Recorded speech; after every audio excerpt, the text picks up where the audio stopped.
Ito mga bossing yung strainer o-ring. Ito kamukha nung sa CRV nung nakaraan. So ito naman Honda Civic 206 model. So dito rin yan nakakabit. Yan.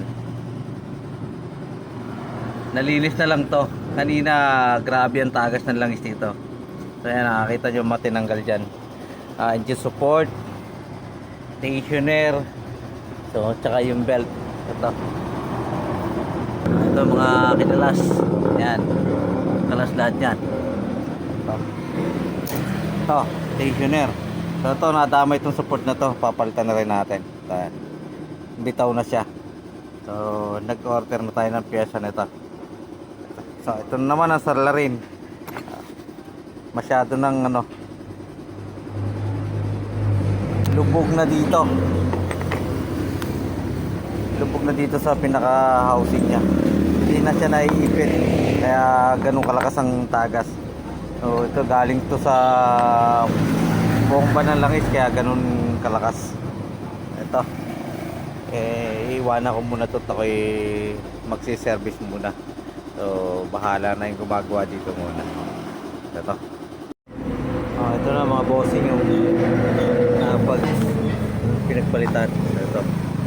Etong alloy nito kasama dito sa assembly ng engine support. So ito. So itong o-ring nito. Papakita ko sa inyo ngayon na tapos na. So yan mga bossing. Ito yung support niyan. Ito. Maraming kinakalas niya mga bossing bago patanggal. So yung pinalta namin nandun sa pinaka loob.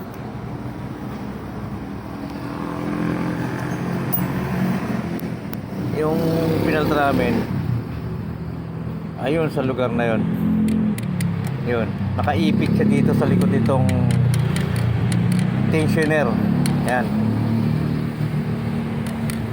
Maraming kinakalas bago matanggal. So yan, nakakabit na lahat. So, nire-recheck lang natin kung okay na lahat. So, ito. Pati ito, tanggal to. Ito, support na to. Ito. So, ito. Tsaka yung nasa loob na yun. Yun. So, okay. Tapos na to. Na